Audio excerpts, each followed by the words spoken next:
नमस्कार साथीहरू, स्वागत छ तपाईलाई तिनजुरे अफिसियल युट्युब च्यानलमा। इन्फर्मेसन च्यानल भएकोले सब्स्क्राइब गर्न नभुल्नुहोला। र आज हामी एमएस वर्डबाट क्यारेक्टर सर्टिफिकेट डिजाइन गर्न जाँदैछौँ। हेरेर साथ दिनुहोला। मन परेमा लाइक, कमेन्ट, सेयर गर्न नभुल्नुहोला। Thank you. र कम्प्युटरमा एमएस वर्ड खोल्नुहोला। त्यस पछाडि यहाँनिर यसरी आउँछ इन्टरफेस, देख्नुभएको छ होला। त्यस पछाडि पेज लेआउटमा जानुहोला र साइज सिलेक्ट गर्नुहोला र साइज मोर पेपर साइजमा गएर यहाँनिर विथमा 8 राख्नुहोला, हाइटमा 5.5 राखेर ओके गरिदिनु होला। त्यस पछाडि डिजाइनमा गएर यहाँनिर पेज बोर्डर लिनु होला। यहाँ तल गएर र यहाँबाट ठुलो सानो कत्रो गर्ने हो गर्नु होला। त्यस पछाडि यहाँ गएर कुनै एउटा कलर दिनु होला। मैले यो कलर दिएँ। त्यस पछाडि ओके गर्नु होला। त्यस पछाडि हाम्रो पेज बोर्डर आइसकेछ साथीहरू। त्यस पछाडि यहाँनिर इन्सर्टमा गएर पिक्चरमा गएर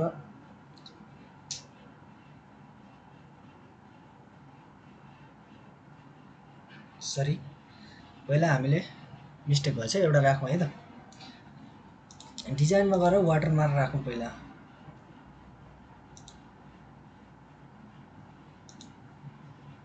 यहाँनिर सिलेक्ट पिक्चरमा गएर यहाँ गएर तपाईँको कम्प्युटरमा भएको कुनै एउटा लोगो तपाईँले इन्सर्ट गर्नु होला। त्यस पछाडि ओके गरिदिनु होला र यहाँ वाटरमार्क आएको छ र फेरि डिजाइनमा जानु होला र यसलाई उपयुक्त अनुसार तपाईँले कसरी मिलाउने हो मिलाउनु होला। म चाहिँ अहिले 100% गरिदिन्छु र ओके गरिदिन्छु। त्यस पछाडि इन्सर्टमा गएर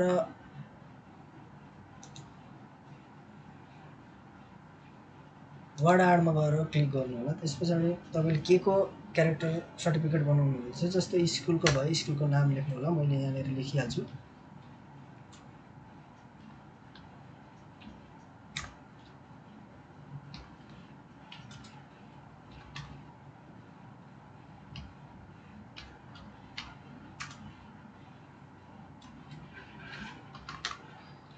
र यसलाई ओके गर्छु। यहाँ आइसकेको छ। यो चाहिँ सरेन। किन सरेन भने यहाँ फर्मेटमा गएर यसलाई चाहिँ वर्ड टेस्टमा गएर इन्फर्म अफ टेस्ट गर्नुपर्छ। त्यस पछाडि यसरी यसलाई सार्न सकिन्छ र यसलाई थोरै घटाइदिन्छु म। त्यहाँबाट पनि थोरै घटाइदिन्छु म र यसलाई उपयुक्त कलर यहाँबाट दिन सक्नुहुन्छ।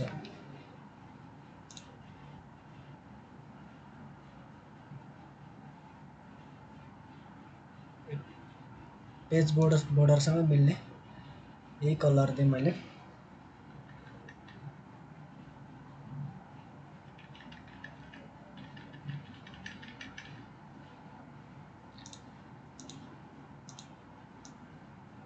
थोरै तलले। त्यस पछाडि फेरि इन्सर्टमा गएर वर्ड आर्टमा गएर यहाँनिर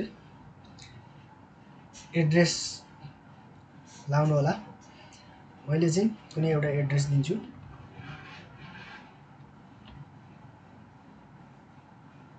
सरी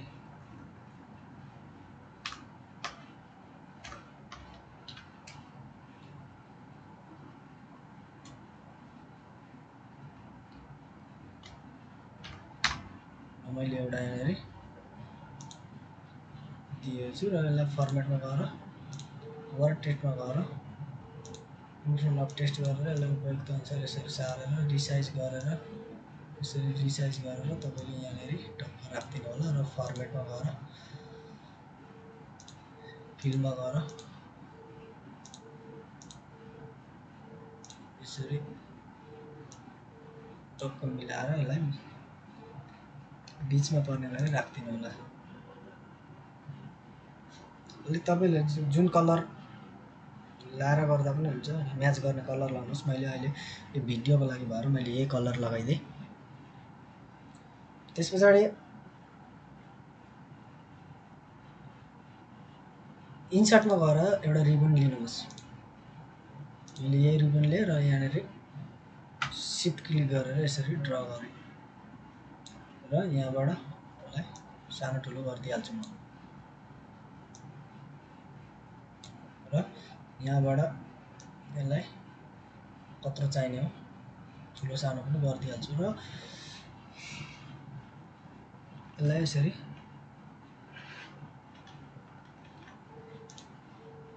सेन्टरमा पर्ने गरी यसलाई यसरी म सारिदिइहाल्छु र यसलाई पनि एउटा कुनै कलर दिइहाल्छु। मैले चाहिँ यो कलर दिएँ र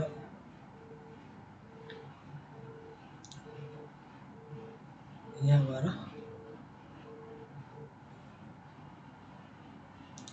यसलाई आउटलाइन पनि हालिदिइहाल्छु मैले। त्यस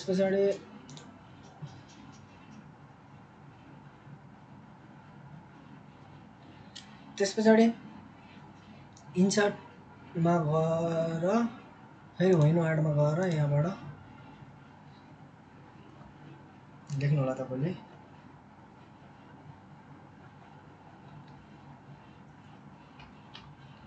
क्यारेक्टर सर्टिफिकेट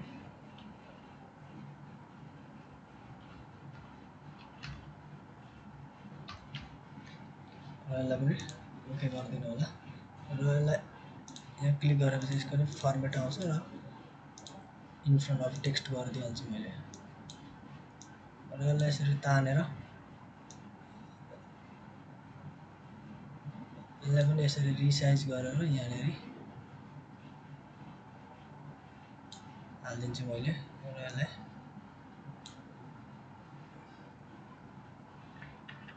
यसरी मिलाइदिन्छु।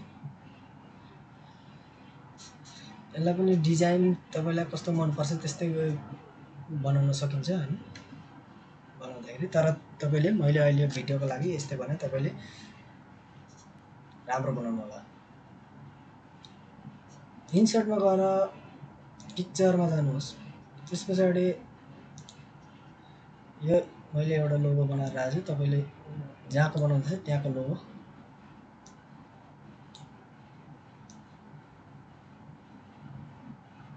यसरी यसलाई पनि इन फ्रन्ट अफ टेक्स्ट गर्नुहोस्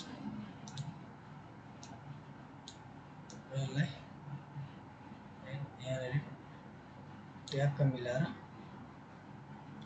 राखिदिनुहोस्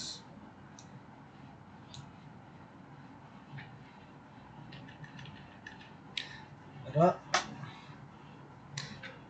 यहाँनिर यसको चुचोहरू छोपिएको छ। यसलाई चाहिँ यहाँ गएर सेन्ड ब्याकवर्डमा गएर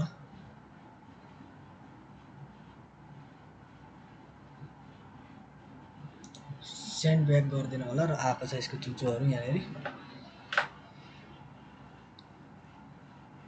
त्यस पछाडि यसलाई म अलिक जुम गरिदिन्छु तपाईँहरूलाई हेर्न पनि अलिक सजिलो होस् हैन।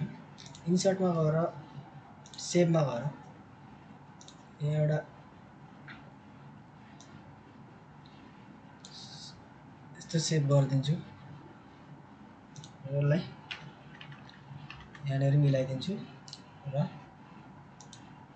टेक्स्टमा गएर फोटो लेख्थेँ मैले। तपाईँहरूलाई यहाँनिर फोटो हाल्नु होला र यसको आउटलाइन अलिक ठुलो लगाइदिन्छु तपाईँहरूलाई देख्न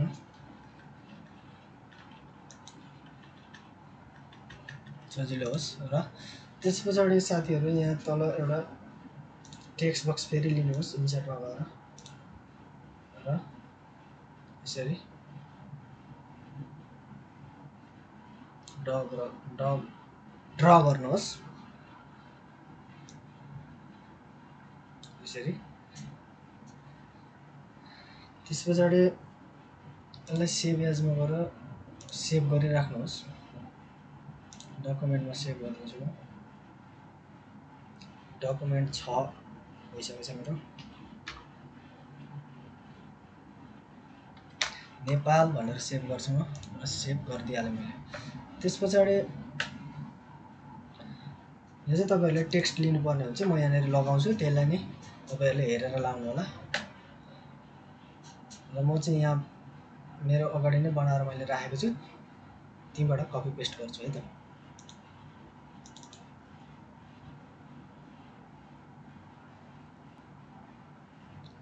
यहाँ आइसकेको छ।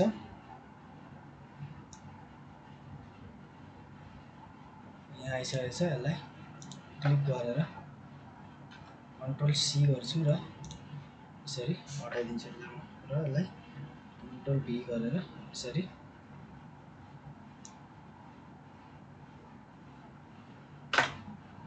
ल्याउँछु र यसलाई भित्र सिलेक्ट गरेर यसलाई म अलिक सानो बनाइदिन्छु र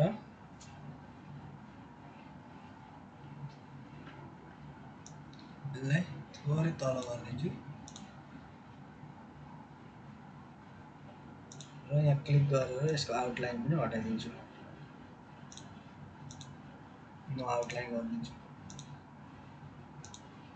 र एउटा सर्टिफिकेट मेरो तयार भएको छ।